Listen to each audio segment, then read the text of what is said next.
இன்னைக்கு நம்ம எங்கே வந்திருக்கோம் தெரியுமா? இயற்கையோட அழகை மொத்தமாக அள்ளி வச்சிருக்க நம்ம தேனி மாவட்டம் பெரியகுளம் கல்லாற்றுக்கு தான் வந்திருக்கோம். மேற்கு தொடர்ச்சி மலையோட அடிவாரத்தில் எந்தவித ஆரவாரமும் இல்லாமல் ரொம்ப அமைதியாக ஓடிக்கிட்டு இருக்கு இந்த கல்லாறு. இங்கே வர்ற வழியே அம்புட்டு அழகு. ரெண்டு பக்கமும் அடர்ந்த மரங்கள், காற்றுல மிதந்து வர்ற அந்த மண்ணோட வாசம். ஆஹா, விவரிக்க வார்த்தை இல்லைங்க. இந்த ஆற்றுக்கு ஏன் கல்லாறுன்னு பேர் வந்துச்சுன்னு உங்களுக்கு தெரியுமா?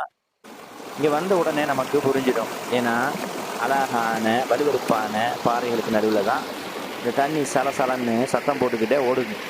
இந்த தண்ணி சும்மா தண்ணி இல்லைங்க, மலையில் இருக்கிற எத்தனையோ மூலிகை செடிகளை தொட்டுக்கிட்டு வர்ற மூலிகை நீர்.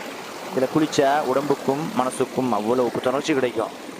இயற்கையோட மடியில் கொஞ்ச நேரம் அமைதியாக உட்கார்ந்து இந்த பறவைகளோட சத்தத்தையும் தண்ணி ஓடுற சத்தத்தையும் கேட்டுக்கிட்டே இருந்தால் வாரம் முழுக்க உழைச்ச களைப்பு எல்லாமே காணாமல் போயிடும். நீங்கள் இன்னும் இந்த கல்லாற்றை பார்க்கலைன்னா உங்கள் வீக்கெண்டில் கண்டிப்பாக இங்கே ஒரு விசிட் அடிங்க. இந்த வீடியோ உங்களுக்கு பிடிச்சிருந்தா லைக் பண்ணுங்கள், உங்கள் தேனி நண்பர்களுக்கு ஷேர் பண்ணுங்கள்.